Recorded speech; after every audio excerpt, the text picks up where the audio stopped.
Imagine que vous êtes devenu un joueur de football à succès.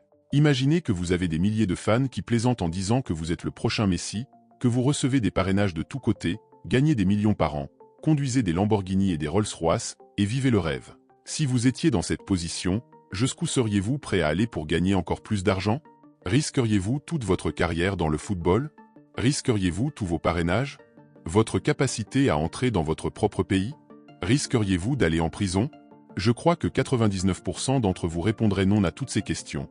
Mais il y a une personne qui a réellement affronté tous ces dilemmes et a décidé de tout risquer.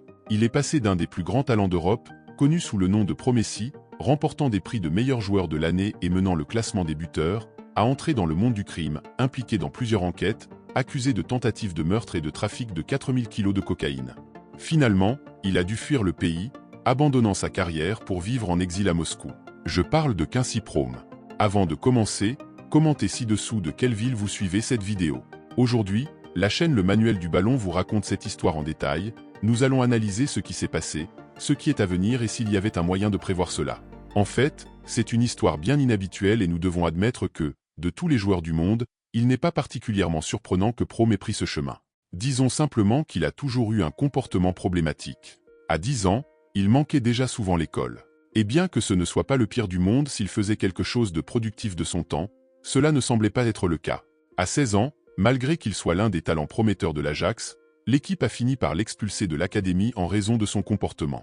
Nous n'avons pas reçu d'explication claire sur le type de comportement qui était suffisamment mauvais pour justifier une telle action, mais comme Promes l'a dit lui-même, « Je n'ai jamais été un garçon facile à gérer, je le sais. Je n'avais aucune idée de ce qu'il fallait faire pour atteindre le sommet, j'aimais le chaos et je ne mâchais jamais mes mots pour personne. » Pourtant, il avait un côté sensible, car il a admis que, ce jour où il a été expulsé, bien qu'il ait tenu à rester ferme en quittant l'académie, il a fini par pleurer en rentrant chez lui. Si ce n'était pas pour sa mère qui insistait pour qu'il continue à jouer, il aurait abandonné le football pour toujours. Il pensait vraiment que sans l'Ajax, il n'avait aucune chance, mais il avait complètement tort. Dans sa première année loin de l'Ajax, il a rejoint Haarlem, un club de 2e division des Pays-Bas qui a fini par disparaître en 2010. L'année suivante, il avait déjà obtenu un transfert vers le Twente, un autre des principaux clubs du pays. La 3e année, il a signé son premier contrat professionnel et a fait ses débuts en Eredivisie, la ligue de football néerlandaise. Seulement 3 mois plus tard, il a été prêté au Go Ahead Eagles, en 2e division. Bien que ce ne soit pas le football d'élite et qu'il ne soit pas en vedette, pour quelqu'un qui était convaincu qu'il finirait par travailler dans un emploi de 9 à 5 seulement 3 ans auparavant, c'était un retour incroyable, qui est devenu encore meilleur lorsque les choses ont commencé à fonctionner dans son nouveau club. Et devinez qui était l'entraîneur là-bas? Un novice de 43 ans, prenant son premier poste de senior après des années d'entraînement dans les divisions inférieures et une carrière oubliable en tant que défenseur. Son nom était Erik ten Hag, qui entraîne actuellement Manchester United.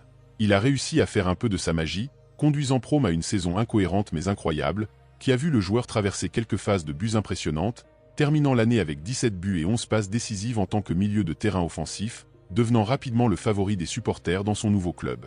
Il a gagné le surnom infâme de Pro Messi et a aidé le club à terminer à une prometteuse 6e place, décrochant une place dans les barrages de promotion, marquant 3 buts et donnant une passe décisive en 3 tours, choquant le pays en remettant les Go Ahead Eagles au sommet après près d'une décennie en 2e division. Avec de telles performances, il a non seulement remporté le prix du meilleur jeune joueur du pays, mais a également laissé Twente sans choix que de le reprendre. Et il ne s'est pas arrêté. En novembre, il a eu une séquence incroyable de 12 contributions au but en 13 matchs, étant nommé meilleur joueur du pays dans la première moitié de la saison. Mais malheureusement, il a subi une blessure au genou lors d'un match et a dû subir une intervention chirurgicale. Comme vous pouvez l'imaginer, tout le monde était inquiet, mais plus vite que prévu, Promes était de retour sur le terrain, marquant ou donnant des passes décisives lors de ses 4 premiers matchs de retour et obtenant même sa première convocation en équipe nationale et une place dans la liste des 30 joueurs pour la préparation de la Coupe du Monde. À la fin de l'année, Promes avait des offres de clubs comme la Juventus et Valence, mais il a décidé d'aller au Spartak Moscou. Cela n'était pas aussi surprenant qu'il n'y paraît. Depuis les Go Ahead Eagles, ses coéquipiers l'appelaient Money Wolf, ce qui signifie loup de l'argent. Bien que cela semble étrange, la raison derrière cela est assez claire. Promes a toujours été obsédé par l'argent, ses coéquipiers l'entendaient toujours parler de la façon dont il attendait son grand transfert. Sur les réseaux sociaux, il montrait toujours ses bijoux et ses vêtements chers. Il n'a jamais été une personne modeste. En fait, il était souvent critiqué pour être si extravagant, allant même jusqu'à supprimer tous ses messages sur Instagram pour montrer qu'il était déterminé à se concentrer sur sa carrière. Mais ce comportement n'a pas duré, et le passage au Spartak a conduit beaucoup à perdre la foi en lui, surtout parce que sa première saison là-bas a été un peu décevante, avec seulement 13 buts et 5 passes décisives. Malgré cela, il a quand même été nommé meilleur joueur du club, même s'il a dû nier les rumeurs selon lesquelles il allait partir. Heureusement, il n'est pas parti, et au lieu de cela, a eu une saison incroyable l'année suivante, étant nommé joueur du mois en août, septembre, octobre et novembre. Il a confirmé qu'il y avait une part de vérité dans les rumeurs de transfert au début de la nouvelle année et a ensuite encore plus augmenté les spéculations avec l'une des meilleures séquences de sa carrière, avec 18 contributions au but en 18 matchs, étant nommé deuxième meilleur joueur de la Ligue et attirant l'intérêt de l'Inter Milan et de Liverpool. Cependant, Prome a encore déçu, renouvelant son contrat et garantissant plus d'argent que jamais. Et il semble que cela ait valu la peine pour le Spartak, car malgré quelques blessures ici et là, Prome a atteint certains des meilleurs chiffres de sa carrière, menant la Ligue en passes décisives, marquant 12 buts et obtenant une contribution pour un but toutes les 100 minutes, et a finalement marqué le but qui a permis au Spartak de devenir champion de la Ligue pour la première fois en 16 ans. Lorsque Prome a été interrogé sur le fait que c'était la meilleure saison de sa carrière, il a simplement répondu « Laissez les gens décider ». Ensuite, il a ignoré l'intérêt de géants européens, comme Manchester United, et a joué une saison de plus au Spartak, menant finalement le classement des buteurs de la Ligue, avec 31 contributions au but et, peut-être, sa meilleure performance de carrière, avec 2 buts et 2 passes décisives contre Séville, menant le Spartak à une victoire 5-1 sur l'équipe espagnole, malgré seulement 32% de possession de balle. Cela lui a valu plus de récompenses, d'abord le prix de footballeur russe de l'année et une offre de 25 millions de livres de Southampton, en Angleterre. Bien que Prome ait insisté pour rester un peu plus longtemps, après que le Spartak ait perdu lors des tours de qualification de la Ligue des Champions, il a finalement quitté le club et a rejoint Séville, qui était clairement choqué par ce qu'il avait vu quelques mois auparavant, devenant la plus grande vente du Spartak. Cependant, ce transfert n'a pas été réussi. Entre le style de jeu excessivement défensif de Séville, les changements constants d'entraîneur et l'insistance à utiliser Prome dans des positions différentes de sa fonction naturelle, il a à peine réussi à marquer des buts cette saison-là, quittant le club après seulement un an et rejoignant l'entraîneur qui a pratiquement fait sa carrière, rejoignant à nouveau Erik ten Hag, cette fois à l'Ajax. Et rapidement, les choses ont commencé à mal tourner. Avec sa valeur marchande en chute libre après une saison décevante, Prome a surpris tout le monde en se remettant sans problème, marquant 10 buts et 3 passes décisives lors de ses 14 premiers matchs de championnat, marquant contre toutes les équipes qu'il a affrontées en phase de groupe de la Ligue des Champions 2019 et réalisant même une performance remarquable lors d'un match nul 4-4 contre Chelsea.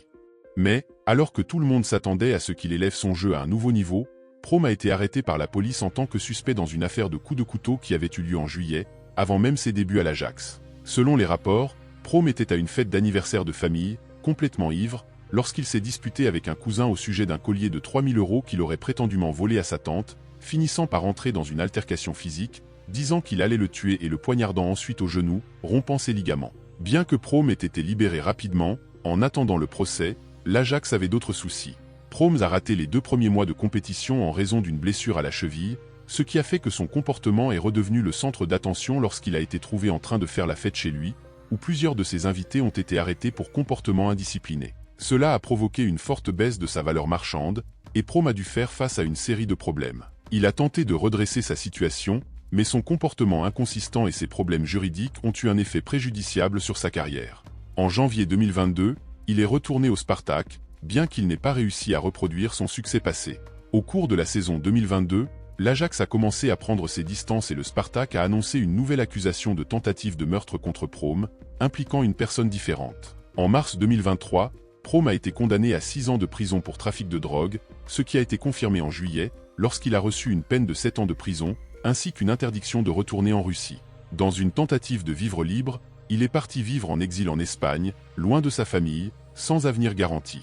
Cependant, maintenant, en février 2024, selon le site Globo Esport, l'attaquant Quincy Prome, du Spartak, a été condamné à 6 ans de prison pour trafic de cocaïne.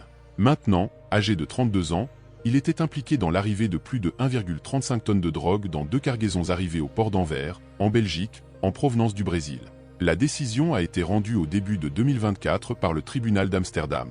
Peu de temps après, le 29 février, il a été arrêté aux Émirats Arabes Unis, selon l'annonce du ministère public des Pays-Bas. Selon les informations, Prome se cachait dans un lieu de luxe, mais comme les pays en question ont un accord d'extradition, il n'a pas été si difficile de le retrouver. C'est l'histoire de l'un des joueurs de football les plus talentueux d'Europe. Même avec tout le talent et les opportunités, les problèmes en dehors du terrain ont rapidement détruit sa carrière. Si vous avez aimé la vidéo, n'oubliez pas de vous abonner à la chaîne et de laisser un like. cela aide beaucoup notre travail ici sur YouTube. Merci d'avoir regardé jusqu'ici, à la prochaine vidéo.